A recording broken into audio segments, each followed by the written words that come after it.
Welcome to The Real in Real Estate, your gateway to the source. I'm so glad you're here. We're all about diving into the nitty-gritty of real estate, sharing insights, tips, and some awesome interviews straight from the industry's beating heart. From the latest trends to cool investment strategies, we've got you covered. Let's explore and uncover all the essential tools and knowledge you need for navigating the ever-evolving world of property and housing. Here we go. Welcome to The Real in Real Estate. I'm here with Micheal Truitt, who's the expert in reverse mortgages and lifestyle loans. So I'm going to give you a little information about Micheal, and then we'll get started.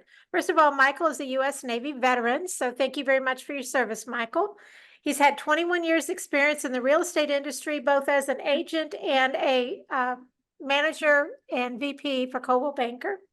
7 years forward mortgage experience, and he's now got 18 years in the reverse mortgage business experience, so he knows quite a bit. He's been with Mutual of Omaha for 2 years, both working and educating and training. He even does CE classes for realtors, so this guy really knows what he's talking about. So welcome, Micheal, to the program. Thank you, Miss Jean. I appreciate it. This is a new world for me, this world of podcasts. So thank you. It'll be fun. It'll be fun. Don't stress. So I wanted to know, why did you decide to get into the reverse mortgage business? Because most people go reverse mortgage, oh my God, terrible things are going to happen. But that's not the case. Yes, I make a corny joke of when I introduce what I do, whether it's a chamber meeting or something else. I'm trying not to clear the room, but I do reverse mortgages. So a lot of people have fun with that, as I do. So what got me into it was when I first learned about them back in 1997, they weren't even in Texas. It was just something I was reading about on an airplane leaving New York, coming back to Houston, and I'm a lifelong citizen here from 1952. All right. And all that. But I was reading about these things that somebody loaned you money and you didn't make a payment. And the more I read, the more I got confused, the more I was convinced it was a scam. Right. I even bumped the guy next to me and asked him. And so for several years, the very first one in Texas was done in 2003, but we didn't incorporate them into the state until the middle of 2005. I got into it in 2006, in March of 2006. But the reason it happened, I was doing regular forward mortgages. I was at one of my old offices that I knew a lot of people. One of the ladies came in the door as I was visiting with the lady at the front. And this person was emotionally upset. And I said, everything okay? Like normal people do. And she basically then explained this whole concern she had with her mother and her father in the house they were living in. And then, so I said, hey, have you heard about these new reverse mortgages? And I explained the whole thing to her. And when I finished, she busted out crying. Oh, my. And I said, oh. That wasn't the reaction you were hoping for. Yeah, what in the world happened? And then she said they've already lost the house. Oh, no. And so that planted a seed. I guess reading about them, planting a seed, the more I learned about them. And pretty soon, I didn't realize it was what I was going to do the rest of my life. Because people say, how long are you going to do them? And I go to the grave. Oh. So that's how I got in it. That's where I continue to stay. This is the road that I've taken for the rest of my life. No matter what happens in the industry, it is an FHA product. So that means they change every year. But I still will continue to do it. The FHA does make a lot of changes in everything. Well, give us an overview of the product. Basically, one of the things when I visit with folks, one of the first things I like to tell them is that it was created, the very first reverses were done up in New England, but they weren't a reverse mortgage. It was a collection of banks got together, created this loan, and they eventually foreclosed on every one they did. So that's where part of the rumor started way back when. Oh. And then at the end of 1988, Ronald Reagan signed into law, into Congress, this reverse product. And its original intent was for somebody to be able to borrow some of the equity out of the house, not the whole thing, not even half of it, some of the equity, not make a payment, which is the key, and then die in the house. Well, it still does that. but it over the years has morphed into doing quite a few other things. And financial planners got into our bed about 4 or 5 years ago, and they've helped a lot of other people. Not because when I first did it, Gene, it was strictly a needs-based loan. Mhm. Now it does lots more than that. And one of the products that we'll talk about is you can actually use a reverse to buy a house. And we'll Definitely want to hear. discuss that in a little bit. Okay. But that's what it does. Okay. So someone wanting a reverse mortgage, they don't have to make any more payments while they're Unless living they in the want home. to. Unless Well, they if, want to. of course. Yeah. Now let's go ahead and discuss some of the pitfalls here, because Okay. people, they're going to take my house. My kids are going to owe all this money when I die. Let's Correct. dispel some of those myths. Okay. Well, we even have flyers as a company and an industry that the very first biggest myth is that they're going to take my house. And I'm not for sure where that originated, but the 18 years I've been in it, it's never changed. I hear that almost every appointment, almost every meeting. And I have a couple of theories on that. And I think one of them is because when you look at a county like Harris County, when you look at the foreclosure list, it says, was it an FHA? Was it a VA? Well, it says FHA/reverse mortgage. Mm. And so when you see a lot of those, people just think, oh, they're foreclosing all the time. Well, there is no legal remedy other than the word foreclosure and the process of foreclosure. When an individual or couple passes, that if then the estate doesn't assume responsibility of the house, and the estate usually is the kids. Right. A lot of kids don't recognize that there's debt attached to the house. They think the house is free and clear, or through a will process, that's how they're going to get it. And that, as you know, is incorrect. So basically, in a nutshell, they can't buy the house back for whatever the debt is against the house, because there's a process where the lender basically is guaranteed to be paid back plus interest. Now, with that said, again, going back to that list, the biggest problem the industry has is that people think they're taking the house. So when they look on that list, even though the person passed or the person has no longer can stay in the house because it is an FHA, it's the biggest requirement on it is to be owner occupied. Okay. So when they no longer can stay in the house, then at that point in time, if the estate doesn't take care of the house, meaning they don't assume the debt, then at that point in time, FHA requires a lender to start the foreclosure process, because that's the only legal remedy they have to pass title from one to the other. Mm-hmm. So And that's the biggest. by assume the debt, explain assume the debt, because the children or whoever inherits the house could sell the house, correct? Absolutely. Okay. And that's normally what happened. FHA tells me 92% of all the houses are sold. So if a person, the example I use, get out here on the Houston Loop or 99 and get run over by a dump truck, Yeah. unfortunately, then they're gone. And then in about 25 days, their Social Security number works its way through the government. Then that individual that is in charge of the estate that we have the information on, they're given a call by the servicing company. The servicing company then says, we're sorry for your loss, but we need an answer. Do you want to keep the house or sell it? So if it's in a fairly new part or just a few years within the reverse mortgage, no matter how much they took out, there's still lots of equity left in the house. Mm-hmm. And so at that point in time, 92% of the kids sell the house, pay off whatever that debt is, and then just take whatever's left as far as the equity or the proceeds from the sale. And like I said, 92% do that. Yeah. All right. So if this has been a house that, let's say they've had a reverse mortgage for 15 years, obviously there's going to be some debt, and the reverse mortgage is the first lien holder. So if the children wanted to take over the house, then what would be the process at that point?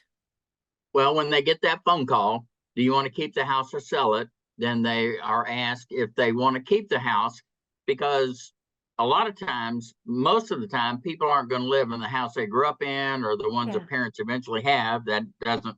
But if it's a beach house, if it's a river house, if it's on the lake, any kind of In the resort type thing, mountains. Yeah. that's it. Everybody wants that one to keep it. So all they have to do is let the servicing company know, yes, we want to keep the house. How much is owed against the house? Whatever that amount is, that's all they have to pay off. So, casual example, if the house is $500,000 and they owe 400, they only have to bring 400 to the table to then be the owner of that property. So now let's go to that next stage. Suppose they've been in it 20, 25, 30 years, and we've gotten to the point where the debt against the house is more than the value of the property. That's one of the very special closing costs that are involved in the very beginning of the loan.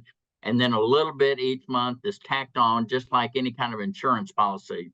It's a FHA special mortgage insurance. And that basically covers the property. It covers the folks that live there when they're gone. And it also covers the heirs, meaning the property pays for itself. If the house can't pay for itself because more debt is owed against it at that point in time, then FHA basically steps in and picks up the difference. There's some 90-day windows that they have to work through, but that's in essence what happens. That's a perfect example of what happened in 2008 when a lot of people, as an example, California, in 2005, you might have had a $400,000 debt against the house. The house was worth $800,000. In 2009, it was worth $350,000. Yeah. So they could basically sell the house for the best contract that you would bring them, and then at that point in time, FHA would pay the difference. So nothing against the heirs, nothing against the owners of the property. Okay, that's what I wanted to make sure everybody understood. The heirs are not going to be liable for taking care of that debt. Correct. Any way, shape, or form. Whereas if it was a normal loan, they possibly could be and there could be a tax problem for them in the way of indebtedness against the house. Oh, so thank you. Go ahead. I'm sorry. I was going to say thank you for bringing that up. Yeah, well, they get a monthly statement. And that's where a lot of people, as I tell realtors who are eventually list a house, it's very important for them to know the exact debt against the house at that point in time. And just like a regular mortgage, here's another example I give of the difference in a reverse. With a reverse, you get a monthly, with a regular mortgage, you get a monthly statement. You make a payment, what you owe goes down. With the reverse, you get a monthly statement, you don't make a payment, and what you owe goes up. And I just let people chew on that for a while because that's the hardest conceptually for them. And then I spread out a bunch of papers and we see how the numbers work out. Well, another thing you mentioned to me that I want to make sure everybody understands is a lot of times people think, well, I don't have to make a payment. Well, they know they don't have to make a payment. That's why they got the reverse mortgage. But they forget they have to pay their taxes and their homeowner's insurance and their HOA. You can get in real trouble if you don't do that. Correct. The Houston Chronicle in 2013, a third of the front page, reverse mortgage takes my home, a picture of an elderly person in a wheelchair. Great headline until you got to the back page and found out that she had not paid her property taxes in 4 years. We were actually able to help her keep the house longer during that. So, but that's back in 2013. Some things have changed since then. Well, even in 2024, you got to pay your taxes, your homeowner's insurance, and your HOA. Correct. So when you hear no payment, that just means no P&I. Yeah. So make sure you have enough income to take care of those. And we do, because you now have to qualify for this loan as of 2016 or 2015. You have to qualify now. What was going on, there were some foreclosures because people didn't qualify to do that. They should have never gotten the reverse in the first place.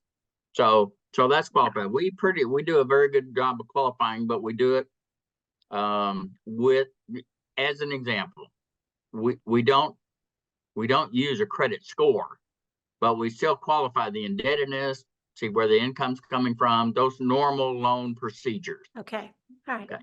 Good, good. Otherwise, we'd end up like 2008 again, which we don't want to do. No. All right, talk to us for a minute about lifestyle loans. This is another very interesting product that I think a lot of people don't know about. Right. And that's my new campaign for last year and this year is getting the lifestyle home loan. It's called an H for P, a HECM for purchase. HECM is HECM. HECM stands for Home Equity Conversion Mortgage. Oh. And that's when you go to the HUD website, you want to pull up reverse mortgages, you just type in the space bar HECM, and then it's going to pull up everything about the reverse. Or they could just call you and ask. That's even better. So, but you know, that's part of the trust building process. Is if you go to a website that doesn't belong to the lender, but it's strictly from FHA, then they find out a lot of the facts. And then when they talk to me or talk to you, they'll find out, oh, well, they just verified what I read. And so that's part of the trust building process. Yeah. So going to lifestyle loans, one of the things that I want to pat, not necessarily myself on the back, but Mutual of Omaha. Mutual of Omaha waited a long, long time to get into business. They literally had to make sure everything, all the wrinkles were ironed out. It is what it is type loan. It's not for everybody, but it is strictly a loan that can help through it's the purest form of a home equity loan, meaning the house pays for everything as it should. So the lifestyle home loan is a product where somebody can basically, you would go list a house with somebody that they don't need that 4,000 square foot 2-story anymore. Yes. It's time for them to move into a 1-story, 2,000, maybe 55 plus community. So you help them sell that house, you help them with the contract to buy the house. And in essence, what you're doing is you're helping them buy a $400,000 house with $300,000 out of their pocket. Well, how do they do that? Yes. Well, the remaining $100,000 plus the closing cost is the reverse mortgage. Okay. And so it's better when I do it on a whiteboard or we show the paperwork, but that's in essence, it's anywhere from 2/3 or 3/4 if they're still young enough to be walking around. And so that's I just can't tell you how many people use this loan to follow the grandkids around the country. So it's been in existence since 2009. It's only been in Texas since 2016. So again, Texas is different with insurance, mortgage, and real estate. And so, but we're catching up pretty quickly. And so that's the reason I'm trying to get the word out, not just to the public, but to the real estate community, that they have another option. Instead of putting the whole $400,000 down on the house, they now have an extra $100,000 put in the bank, play with the grandkids, travel, whatever they want to do. And then if they're still just following the kids or grandkids around, in 3 to 5 years, they're going to be selling it, moving to the next one. Or that'll be the last property they ever own, but it's going to be a type of property that maybe for the first time they get all the buttons and whistles and bells that they wanted in it. And so that's the reason I'm teaching people about it, and I'm showing them where the new home builders. Houston has always been lagging in the 55 plus communities, but we're starting to see more of them pop up. So this is a great property for them, and not just because of pickleball. No, from what I hear, the orthopedic doctors like the game pickleball. They get a lot of business. That's right. That's right. It's a fun well, game. You know how it is. We think our body can still do what it used to do. Yeah. Not so. Yeah, it's called denial. We all have that problem. Okay, so when so let's say something happens to that couple. They're traveling again. We'll talk about travel to see the grandkids. Something happens. They're no longer around. So at that point, the lifestyle loan, does it end? Is it processed? I'm not sure the right word, just like you would a reverse mortgage? Absolutely. at Okay. that point. The only difference in it and the regular reverse mortgage, you already have your equity in the house when you start out. With this one, you're actually putting your equity down in the house. That 300,000 is now your equity. Right. And so that's the difference. So it from that point on, when again, owner occupied, when they're no longer in the house. And that means if one of them has something happen and they have to go into assisted living or anything, the other person stays in the house as long as they want to. Meaning, as long as it's owner occupied by one or both, it's all good. Okay. And then the Good. normal process starts of either selling the property like it normally would. Are there any pitfalls to the lifestyle loan? It doesn't sound okay. These sound too good to be true, but they're true. Yeah. So, are there Yeah. any pitfalls or anything anyone needs to be aware of we haven't talked about? Well, a lot of people, it's still from the post-depression era. Your grandparents or great grandparents during that time in life, right after the depression, had to leave the house to the kids. So that's not the case with our baby boomers. That's now some of that still happens, but that's the number one biggest thing. At some point, it depends on where you are in the equity process, how much you're going to leave the kids. There's lots of house left for the most part, but until you actually look at the numbers and you as an individual or couple go, well, in 10 years, that won't be enough left for them. Well, then that's why we educate and train. This week will be 18 years for me. I've never sold a reverse mortgage ever. It either works or it doesn't. And so that's one of the things I love about it. It's the most safeguarded loan in America compared to all the rest of them combined, because it needs to be. You've got Congress, HUD, and FHA backing it up with the federal insurance, but you still, everybody needs to know everything. Gene, I've shared this with you. My biggest concern is most of these are sold over the phone. Oh, not in person. Scares me. Yeah, it should scare you because you know how the world is scamming everybody now. And you could be a person on the other end, California, Florida, New York, where most of these are sold from. You can do that. But when you've got a person on the other end of the line that's in a desperate situation and all they hear for 15 or 20 minutes is, we're going to send you money, we're going to send you money. Well, the next thing you hear from them is, send me the paperwork. Yeah. But when I sit with folks, it's 45 minutes to an hour, depending on the questions, but it doesn't take very long when I can figure out that it's not going to work for them because they think it's going to do something it's not going to do or wasn't designed to do. As an example, a lot of people, you will hear everybody say, oh, the closing costs are way too much.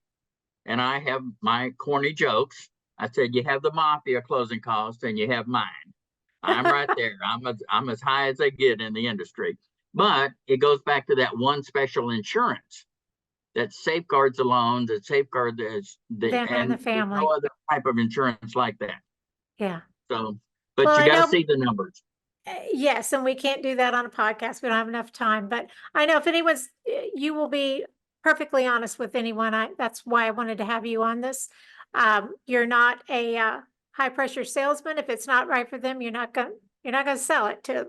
So that's good. Yeah. And Gene, let me tell you something I tell folks when we get into the middle of it. They go, well, this isn't going to work or whatever. We're sorry you came and visited or spent your time on the phone and sent all this and we did all. I said, I'm not, because we're talking about an age group of people that need to know this exists. So that's why the facts. And that's it. And so I have probably gotten just as many referrals from people that didn't do the loan as people that have done the loan. Yeah. So, and that's part of the reason I continue doing it.